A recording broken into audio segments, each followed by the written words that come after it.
Kalau ada pihak proklamasi itu dihadiri oleh tukang sayur, kan gitu. Oleh tukang pikulan dari Manggarai dan di Senen, itu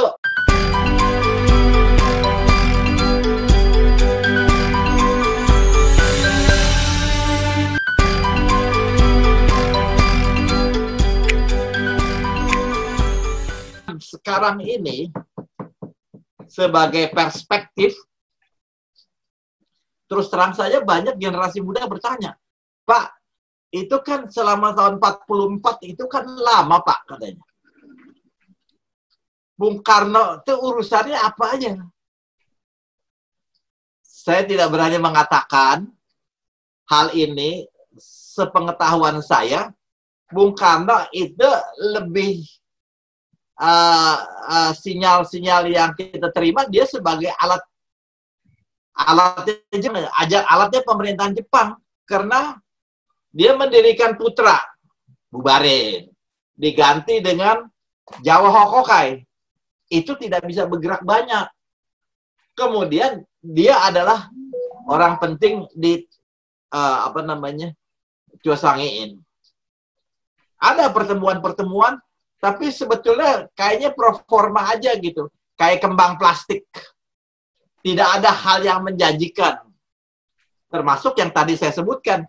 Kedatangan Tojo itu tidak memberikan sinyal pasti bahwa Indonesia ini mau dimerdekakan atau tidak gitu. Alhasil sampailah kita kepada BPUPKI. Sudah pimpinannya Saiko Sikyang, Jenderal Nagano. Tetapi kelihatannya pihak Indonesia itu memanfaatkan dengan cara sebaik-baiknya. Antara lain dengan adanya perangkat-perangkat komisi-komisi yang dibentuk. Dari itu semua yang paling menarik adalah Komisi Undang-Undang Dasar. Bisa Anda pikirkan kan?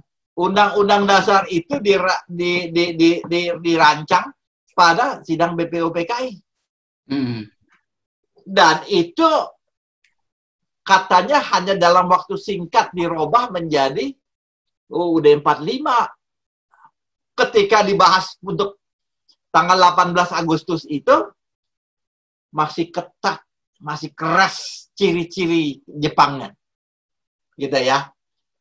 Tapi apa boleh buatlah. Kita terima ini. Yang paling menarik adalah mengenai mengenai Komite Nasional, KNEP, dan KNI daerah itu masih bersifat sebagai pembantu presiden. Belum menjadi legislatif. Tetapi yang paling penting dari semua ini adalah proklamasi. Waktu yang pendek itu, dari saat Bung Karno kembali tanggal 14 Agustus, sampai dengan Bung Karno didatangi oleh Syahrir pada tanggal 15 Agustus, sampai dengan para pemuda meminta Bung Karno proklamasi sekarang juga, buat apa nunggu-nunggu lagi? Bung Karno berkata tidak. Jadi memang tendensius Bung Karno ini kesepakatan dengan Jepang itu belum berubah. Nah, ada bagian yang penting yang saya tulis juga mengenai kemerdekaan bukan hadiah Jepang. Nggak banyak orang tahu. Harus ini diceritakan kepada generasi muda. Jadi, pada tanggal 15 Agustus, Bung Karno itu sudah sepakat dengan Bung Hatta bahwasanya besok, tanggal 16 Agustus, akan ada rapat PPKI. Agendanya apa? Kelihatannya agendanya sudah dibicarakan waktu BPUPKI. Yaitu mengenai bentuk negara, mengenai undang-undang dasar, gitu ya. Mengenai pimpinan pemerintahan gitu. Sudah siap lah, di atas kertas tinggal dipakai aja gitu. Tetapi Bung Karno itu punya organisasi namanya pelopor. Ini barisan pelopor ini tidak bisa disampaikan oleh siapapun juga. Karena ini secara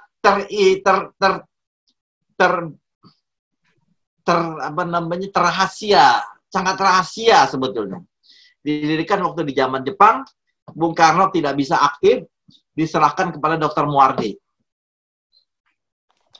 Apa yang dibicarakan dalam pelopor? Jadi Bung Karno memang sudah merasa kalau dia bergantung kepada API, Angkatan Pemuda Indonesia yang didirikan tanggal 1 September, setelah Indonesia merdeka, bagaimana apa jadinya? Sementara ini kan sudah digodok lama zaman Jepang nih. Menteng 31 udah menggodok ini. Seolah-olah adanya Bung Karno atau tidak ada Bung Karno, pemuda yang akan pegang peranan. Jadi Bung Karno mengharapkan sekali kepada Dr. Muardi, kalau barisan pelopor ini akan berguna dan bermanfaat. Siapa barisan pelopor? Di zaman Jepang, Dr. Muardi itu mendirikan Suite Shintai. Ya, mendirikan barisan-barisan yang awalnya organisasi kepanduan. Gitu. Jadi kalau ditanya kepanduan di zaman Jepang mau dibubarin. Semuanya pindah menjadi barisan pelopor.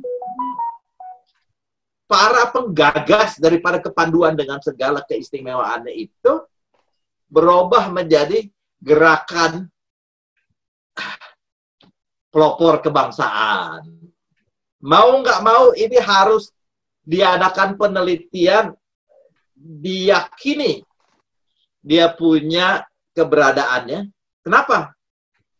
Inilah sebetulnya yang bisa menjawab. Kalau ada pihak proklamasi itu dihadiri oleh tukang sayur, kan gitu. Oleh tukang pikulan dari Manggarai dan di Senen, itu wishful. Itu adalah hoax. Barisan pelopor ini adalah inti. Langsung di bawah komando Bung Karno. Banyak. Jumlahnya kagak sedikit. Mobilisasinya memang secara agak rahasia ya. Tetapi kalau dilihat pada saat proklamasi, yang hadir di situ, sebagian besar adalah barisan pelopor. Itu dibentuknya kapan ya, Pak Rusdi? Barisan pelopor itu di zaman Jepang pada tahun 43. Oh, 43. Itu pendirinya Bung Karno ya? Bung Karno yang mendirikan. Jadi dia itu meminta kedatangannya Pak Diro. Sedang mengajar di Lampung. Segera datang ke Jakarta. Lalu Bung Karno bercerita. Akhirnya Bung Karno tidak bisa aktif, meminta kesediaan barisan pelopor Jakarta. Dia semacam apa ya? Organisasi massa atau apa ya, Pak Rusdi? Betul. Ormas ya? Ya. Jadi kalau sekarang itu ada apalah gitu ya, organisasi massa itu, ya bisa dipikir mudah sebetulnya. Asal ada kesepakatan. Ya kan?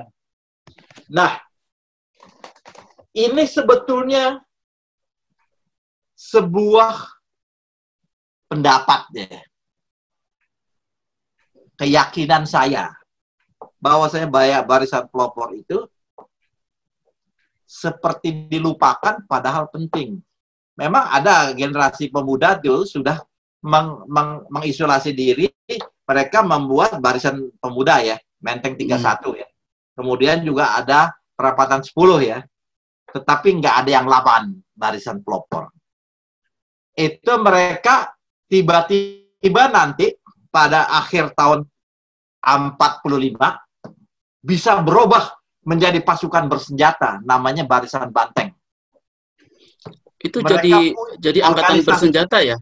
Ya, jadi barisan dan menyumbangkan kalau nggak salah 2 atau 3 batalion kepada TRI. Mereka menjadi akhirnya TNI. Tetapi apa siapa mengapa ada cerita tersendiri di mana pihak-pihak yang bersangkutan itu menjadi penting dan membuat akhirnya Dr. Muardi menjadi sasaran, diculik dan dibunuh pada tahun 48. Begitu. Itu kenapa tuh Pak Rusdi bisa sampai begitu? Pada zaman itu ada dua organisasi politik yang dibangun. Yang pertama adalah FDR, Front Demokrasi Rakyat. Jadi yang bentuk siapa? Front yang bentuk siapa? FDR itu? Yang bentuk adalah Amir Syarifudin. Oh, Amir Syarifudin ya.